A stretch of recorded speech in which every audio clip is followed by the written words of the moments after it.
नमस्कार, लाइव आई news tonight के आज के अंक में आपका स्वागत है और मैं हूं आपके साथ रिचा चन्ना। न्यूज टुनाइट में हम नजर डालते हैं दिन भर की गतिविधियों पर। तो आइए शुरू करते हैं आज दिन भर की बड़ी खबरों से। बेटी इल्तिजा की अर्जी पर सुप्रीम कोर्ट ने कहा, महबूबा मुफ्ती को हमेशा हिरासत में नहीं रखा जा सकता। वर्ल्ड हार्ट डे पर रियासी में रैली का आयोजन। हंदवाड़ा के नीचा होम क्षेत्र में सेना ने मेडिकल कैंप किया आयोजित। बीजेपी नेताओं के सरकारी घर खाली न करवाए जाने के विरोध में पैंथर्स का प्रदर्शन। मिलीभगत का लगाया आरोप। पीडीडी कैजुअल लेबर्स ने जम्मू में एनआईसी करने की मांग को लेकर किया प्रदर्शन। कहा, जल्द मांग हो पूरी। और रामबन की सूरी पंचायत बगना के लोग पानी की समस्या से परेशान, पानी मुहैया करवाने की अपील।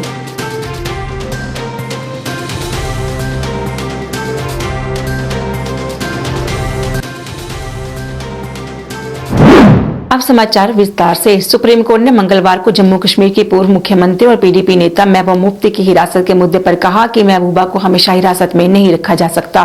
पार्टी की बैठक में भाग लेने के लिए उन्हें अधिकारियों से अनुरोध करना चाहिए। वीडियो कॉन्फ्रेंसिंग के जरिए वे बैठक में भाग लें, इस पर विचार किया जा सकता है। अदालत ने बेटी इल्तिजा और उनके भाई तसद्दुक मुफ्ती को महबूबा मुफ्ती से मिलने की अनुमति दी है। आपको बता दें कि पूर्व मुख्यमंत्री महबूबा मुफ्ती की बेटी इल्तिजा ने नजरबंदी के खिलाफ सुप्रीम कोर्ट में अर्जी दाखिल की है। जम्मू कश्मीर से धारा 370 हटाने से एक दिन पहले 4 अगस्त की रात महबूबा मुफ्ती को हिरासत में लिया गया था। उन्हें पब्लिक सेफ्टी एक्ट के तहत नजरबंद रखा गया है। रियासी के जिला मुख्यालय से फिट इंडिया फ्रीडम के तहत प्रोग्राम के चलते रैली का आयोजन किया गया, जिसमें स्कूली बच्चों तथा हर डिपार्टमेंट के अधिकारियों ने हिस्सा लिया। रैली को जिला विकास आयुक्त ने हरी झंडी दिखाकर रवाना किया। वहीं मीडिया से बात करते हुए डीसी इंदु कंवलचिब ने कहा कि इस तरह के प्रोग्राम से हमारी सेहत स्वस्थ रहेगी और हम कई बीमारियों से मुक्त रहेंगे। उन्होंने कहा कि हम सबको इस तरह के प्रोग्राम में हिस्सा लेना चाहिए। ये रैली जिला मुख्यालय से शुरू हुई और जनरल जोरावर सिंह खेल मैदान में जाकर संपन्न हुई।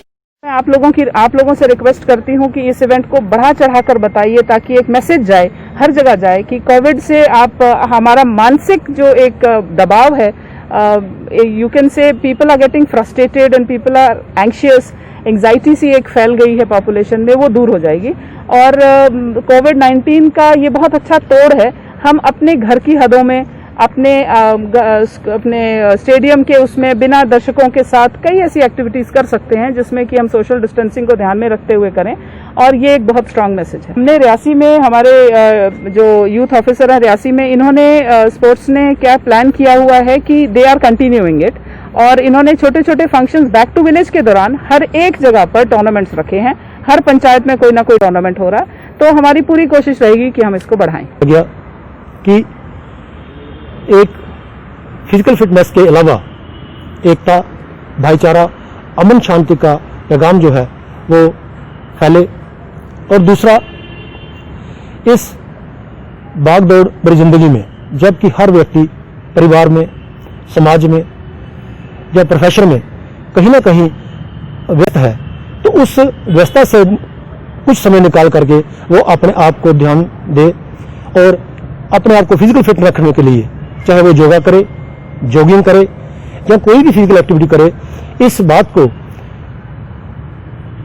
लोगों तक पहुंचाने के लिए ही इस दौड़ का आरंभ किया गया। बांदीपुरा जिले के ओडिना हायर सेकेंडरी स्कूल में सेना की 29 आरआर द्वारा खेल संस्कृति को बढ़ावा देने के लिए खो खो और वॉलीबॉल प्रतियोगिता का आयोजन किया गया। इसमें विभिन्न स्कूलों के छात्रों ने भाग लिया। इस अवसर पर छात्रों ने सेना को धन्यवाद दिया और कहा कि बच्चों को प्रोत्साहित करने के लिए और भविष्य में इस तरह के कार्यक्रम आयोजित किए जाने चाहिए। उन्होंने छात्रों से इस तरह के आयोजनों में हिस्सा लेने की अपील की। कार्यक्रम के अंत में बच्चों को पुरस्कार भी वितरित किए गए।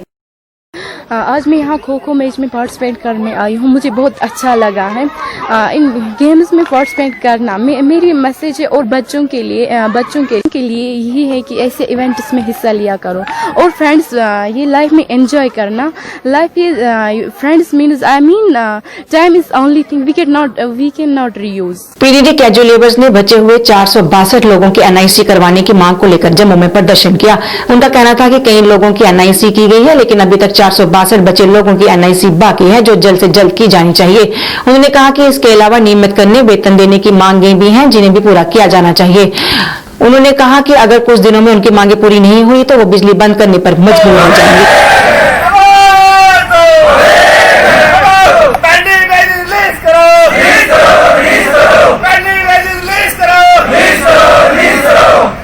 पीडब्ल्यूडी में चल रहा है, ये हर जगह चल रहा है। और जैसे पीडीडी में, पीएचई में और स्टेट डिपार्टमेंट में अलग अलग डिपार्टमेंटों का ये प्रोग्राम है और ये ऑल डिपार्टमेंट के विजिलेंस फ्रंट के बैनर तले चल रहा है। और इसमें हमारी 3 मुख्य मांगे हैं। रेगुलाइजेशन पॉलिसी जो 25-25 सालों से काम कर रहे हैं लोग और अलग अलग डिपार्टमेंटों में, और साथ में मिनिमम वेज एक्ट जो इंडिया की हर ड्यूटी में लागू है, हम चाहते हैं वो भी यहाँ पे लागू हो। और साथ में पेंडिंग वेजेस जो हमारी 2-2, 3-3, 4-4, 5-5 सालों से तनख्वाह पेंडिंग है वो रिलीज हो। प्रकार का प्रोग्राम होगा, जैसे जम्मू में होगा वैसा ही कश्मीर में होगा। और ये लगातार तब तक चलता रहेगा जब तक regularisation policy, minimum wages act और हमारी तनख्वाह रिलीज नहीं होती। जय हिंद, जय भारत। बीजेपी नेताओं के सरकारी घर खाली न करवाए जाने के विरोध में पैंथर्स पार्टी ने सरकार के खिलाफ प्रदर्शन किया। पैंथर्स पार्टी ने स्टेट विभाग और बीजेपी पर मिली भगत का आरोप लगाया और कहा कि कई बार नोटिस दिए जाने के बावजूद भी आज तक घर खाली नहीं करवाए गए। पार्टी नेता हरदेव सिंह ने इस तरह के नोटिस दिए जाने को केवल एक धोखा बताया। उन्होंने कहा कि जब विपक्ष के नेताओं के घर खाली करवाए गए हैं तो बीजेपी नेताओं के क्यों नहीं। हर्षदेव सिंह ने इस मामले को करवाने के लिए स्टेट विभाग द्वारा कोई भी कार्रवाई नहीं की जा रही है। जब भी शोर होता है तो लोगों को गुमराह करने के लिए, मीडिया को गुमराह करने के लिए इन बीजेपी के लीडर्स को एक नोटिस दे दिया जाता है खाली करने का। 3-4 महीने जब गुजर जाते हैं उसके बाद एक और नोटिस दिया जाता है, सिर्फ एक आई वॉश करने के लिए। हकीकत यह है कि पिछले 2 सालों में 21 दिसंबर 2018 से लेकर अब तक 5 नोटिसेस इनको दे दिए गए हैं बीजेपी के लीडर्स को कि खाली करो, लेकिन कोई फॉलो अप एक्शन नहीं होता है। ये लोगों को चुप कराने के लिए नोटिसेस इस्तेमाल किए जाते हैं और हाई कोर्ट को भी गुमराह किया जा रहा है कि हमने नोटिस दिए हुए हैं। हकीकत जो है कि ये नोटिस जो है सिर्फ आई वॉश करने के लिए है। और जिस तरीके से स्टेट डिपार्टमेंट इनको गैर कानूनी कब्जा करने दे रहा है इन बंगलोज के ऊपर, ये कॉग्निजेंस विजिलेंटे ऑर्गेनाइजेशंस को लेना चाहिए, एंटी करप्शन ब्यूरो को लेना चाहिए, क्योंकि जिन लोगों को कोई अधिकार नहीं है वो आज भी मंत्रियों के बंगलों में रह रहे हैं। रामबन जिले के गांव तेली मजरा की सूरी पंचायत बगना के अलावा कई और वार्डों के लोग पानी की समस्या से परेशान हैं। बात करते हुए ग्रामीणों ने कहा कि वे इलाके में घरों को जोड़ने वाली पाइपलाइनों के अभाव में पानी के संकट का सामना कर रहे हैं। उनका कहना है कि आजादी के बाद से हम साफ पानी के लिए भी संघर्ष कर रहे हैं। महिलाओं और बच्चों को पानी के लिए कई किलोमीटर पैदल चलना पड़ता है। उनका कहना है कि कई बार शिकायतों के बावजूद भी उनकी ये समस्या हल नहीं हुई। उन्होंने पीएचई विभाग के अधिकारियों से मौके का जायजा लेने और उनकी समस्या हल करने की अपील की। उन्होंने जिला प्रशासन रामबन और जल शक्ति विभाग से भी इस समस्या की तरफ ध्यान देने और इसकी समस्या के हल करने की अपील की। यहाँ पे सबसे बड़ी समस्या है हमारी पानी की, और पानी की ये समस्या है कि हम डीसी साहब के पास जाते हैं, महीने में एक बार हम एप्लीकेशन डालते हैं कि जो मुलाजिम डाला हुआ था उन्होंने पहले हमारा 50 साल पुराना पानी था उस पे कोई मुलाजिम नहीं है, महीने में 1 ड्यूटी देता है। टोटल ज्यादा से ज्यादा चल रही है कि हमारी पहुंच कहाँ तक है। हम जाते हैं डीसी साहब के पास, डीसी साहब बोलते हैं जी कल आ जाना, परसों आ जाना। पिछले साल से हम जा रहे हैं, 10 साल से जा रहे हैं कि हमारी पानी की और बिजली कोई यहाँ पे समस्या पूरी नहीं हुई। हमारी समस्या बहुत हमारे लोगों को आ रही है, पानी नहीं है। हम डीसी के पास भी गए थे, डिपार्टमेंट के पास भी गए थे जनाब, पानी उन्होंने हमारा कुछ नहीं किया। हमारे बच्चे दर बेदर हैं, कोई इसका सहूलियत नहीं की उन्होंने पानी की। जनाब डीसी साहब रामबन है, गवर्नर साहब है हमारे, वो हमारी करेंगे जनाब। इसके मसला हल हमारा होना चाहिए। रिक्वेस्ट करते हैं कि हम लोगों को पानी की बहुत प्रॉब्लम है, हमारी प्रॉब्लम को सॉल्व किया जाएगा, क्योंकि हमारे जो महिलाएं हैं, माल मवेशी है, उनको बहुत दिक्कत है, पानी की बहुत दिक्कत आ रही है माल मवेशी को पीने के लिए। देखो जनाब, हम आगे से 2 किलोमीटर से चल के आते हैं पानी के लिए।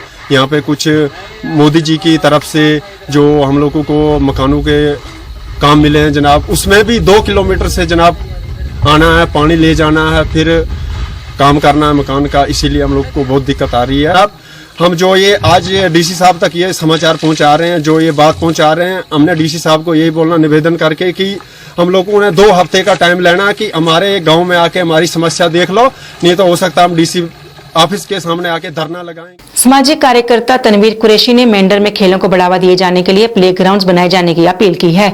जम्मू में एक प्रेस कॉन्फ्रेंस में उन्होंने कहा कि मेंढर में काफी प्रतिभाशाली खिलाड़ी हैं, लेकिन उन्हें अपना प्रदर्शन दिखाने के लिए किसी तरह की सुविधाएं उपलब्ध नहीं करवाई जा रही।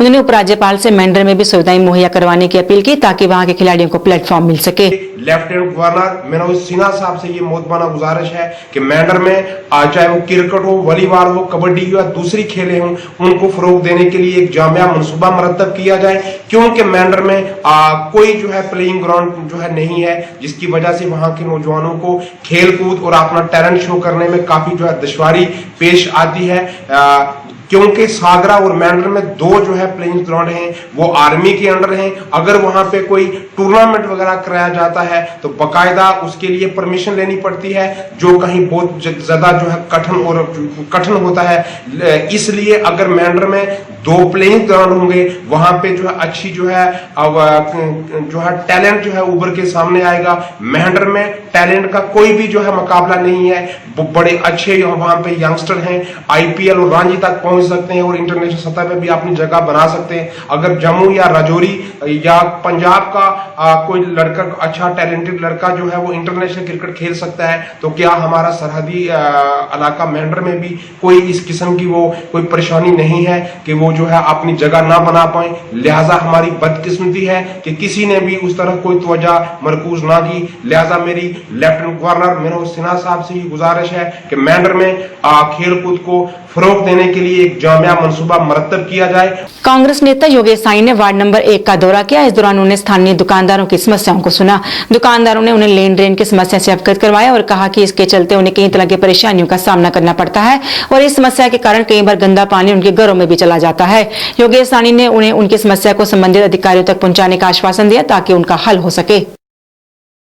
हमारे जो वार्ड के अध्यक्ष हैं राम मल्होत्रा जी, बड़े दिनों से अब तोंथरी बाज़ार के वार्ड नंबर 1 के जो हमारे जो बाज़ार के जो शॉपकीपर से उनकी बहुत लंबी पुरानी एक डिमांड थी कि जो ड्रेन जो चल रही हैं लेफ्ट और राइट साइड पे, इसकी वर्स हालत है, लीकेज कर रही है। वो लीकेज जो है लोगों के घरों में पानी जा रहा है और जो पुरानी हमारे मकान बने हैं उनको नुकसान पहुंच रही है जो पानी अंदर सीवरेज का।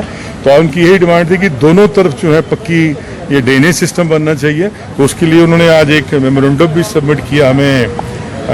इसके लिए मैंने उनको वादा किया है कि मैं कोशिश यही मेरी रहेगी, हफ्ता 10 दिन के अंदर अंदर आपकी डिमांड को अफसरान के पास पहुंचाएंगे और उनकी जो मेन समस्या ड्रेनेज की उसको सॉल्व करते हैं। हंदवाड़ा के दूर दराज क्षेत्र में सेना के 21 RR द्वारा वर्ल्ड हार्ट डे पर मेडिकल कैंप का आयोजन किया गया। इस दौरान स्थानीय व आसपास के इलाकों के लोगों ने मेडिकल कैंप में अपनी जांच करवाई। इस दौरान मुफ्त दवाइयां भी वितरित की गई। स्थानीय लोगों ने दूर दराज क्षेत्र में इस तरह के कैंप के आयोजन के लिए सेना की सराहना की और सेना का शुक्रिया भी अदा किया।